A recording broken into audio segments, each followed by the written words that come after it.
চট্টগ্রাম বিশ্ববিদ্যালয়ের এক শিক্ষার্থী প্রশ্ন করেছেন, মৃত্যুর পর পুনরুত্থান কি সকল মানুষের জন্য একই দিনে হবে?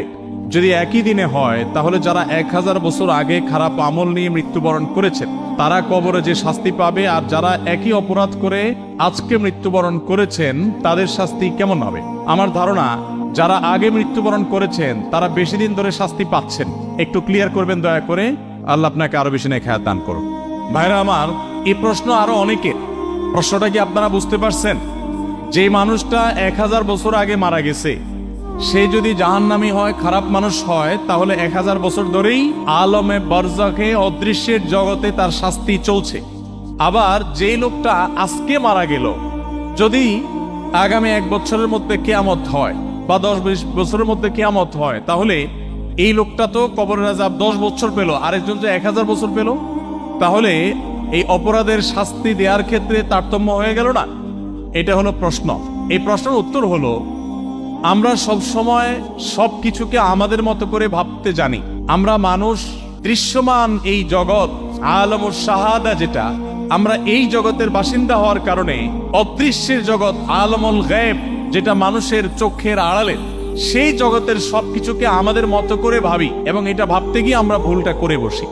দেখুন, আলমুল গায়েবের যে কোনো বিষয়কে আমাদের নিজেদের বিবেক, বুদ্ধি, বিবেচনা, আমাদের বাহ্যিক যে দেখা, এটার সাথে তুলনা করা, এটা পরিষ্কার একটা ভুল।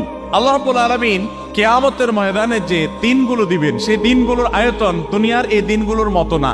সেখানকার যে নেয়ামতগুলো থাকবে জান্নাতের, সেগুলো দুনিয়ার এগুলোর মতো না। এমন কি শুধু পার্থক্য আছে তা নয়, বরং কোনোটার সাথে কোনো তুলনাই চলে না, এত পার্থক্য।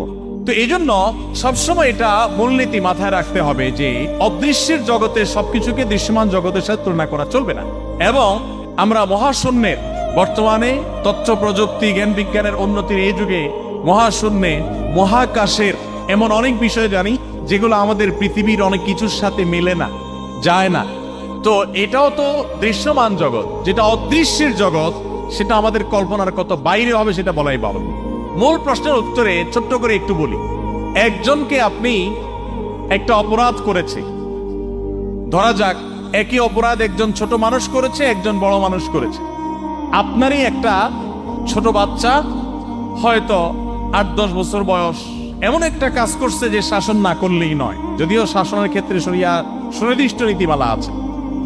একই অপরাধ বা একই ধরনের অপরাধ আপনার একজন 20 বছরের ছেলে করেছে।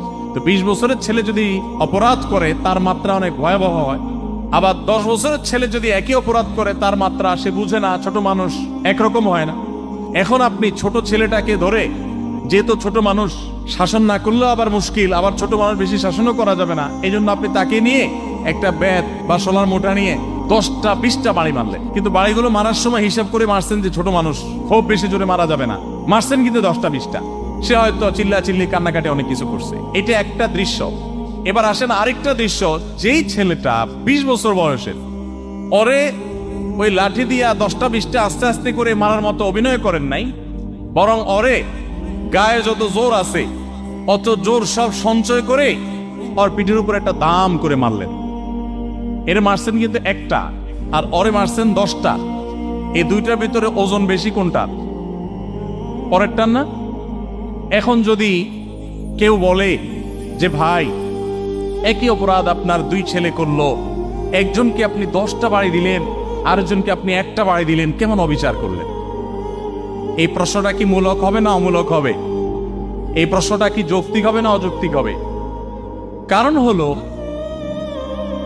যিনি শাস্তি দিবেন তিনি 20টা বাড়ি দিয়ে 20টা আঘাত করে যেই পরিমাণ শাস্তি একজনকে দিচ্ছেন, তিনি চাইলে মাত্র 1টা আঘাত করে তার চেয়ে বেশি শাস্তি আরেকজনকে দিতে পারেন কি পারেন না?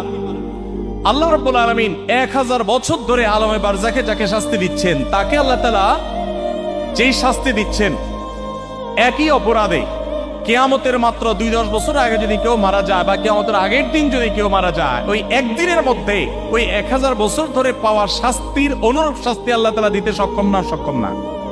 তাহলে বোঝা গেল যে আমরা আমাদের মতো করে সবকিছুকে ভাবি, আল্লাহ রাব্বুল আলামিনের মতো করে ভাবার সুযোগ, সক্ষমতাও আমাদের নাই।